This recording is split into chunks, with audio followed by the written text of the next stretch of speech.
Guys, amazing job on this film. This is the way to kick off 2021 with this sci-fi action adventure. I needed this. It reminded me of like a sci-fi training day almost.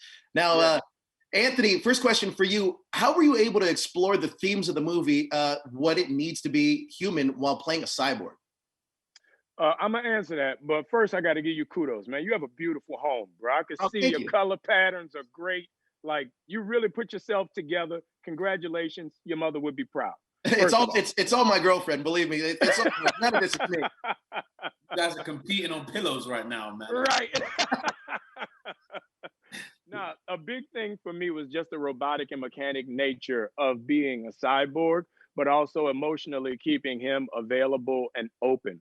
Mikhail and I talked about the idea of this guy coming across as a human, looking like a human, but when he fights, he's a cyborg that reacts and creates uh, a, a, as a reaction to the person he's fighting. So he learns from the person that he's fighting so he can attack their style. So that was something that we talked about, we worked on. And I did a lot of yoga to try and figure out those poses and moves and all that kung fu stuff. Now, Damson, what scene was it that you believe Harp began to evolve from a desensitized drone pilot to a man that was aware of his effects on the world? It was definitely that bank scene when the drone strike, when Eckhart calls in that drone strike. I believe that was the first time that Hart really sees the perils of war, sees what he's been doing to people from all the way in Nevada Creech Air Force Base.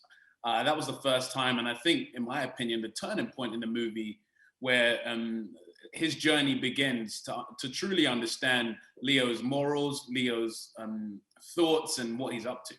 That's a big twist in the film too. I loved that whole sequence. Now, Anthony, you've already played a bona fide superhero in the biggest franchise of all time, but your hand-to-hand combat and action sequences in this film are next level. Can you talk to me about the biggest difference in the fighting styles between Captain Leo and the Falcon, and if we could be seeing some of that fighting style in the Falcon and Winter Soldier? The biggest thing, I had a great stunt man who recently retired, Aaron Toney. So a lot of that stuff on the Captain America side, I never did because he was so amazing at it. So this was my first time in almost 10 years working without him. So I took a lot of the training and lessons that I do with him. I would walk around Budapest every night and study my jujitsu poses. So if you saw a weird black dude smoking a cigar doing jujitsu in the streets of Budapest, that was me. I love that. I love that. No, Damson, you've literally made a movie with the most charismatic man in the MCU, the Falcon himself. If you were to join the MCU, is there a character that you would like to portray? Oh, wow.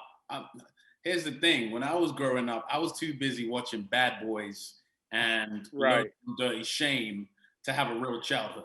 So, so I only got well versed in Marvel characters later on in life. The one that I always let the universe bring to me is the one that I see people talk about on social media. With young actors today, they put your picture up and they say, "Oh, we want Damson Idris to play this guy." Stuff like that excites me. So I don't know anything about his power or anything, but people always scream this guy called Static. So I don't know anything about it. But as we go, we'll see. I would love to work in that world. And if I can cross paths with the Falcon, that would be even more. I love it. Now, this question's for both of you guys. What did you guys want to bring to the role of Captain Leo and Harp that may have not necessarily been on the page?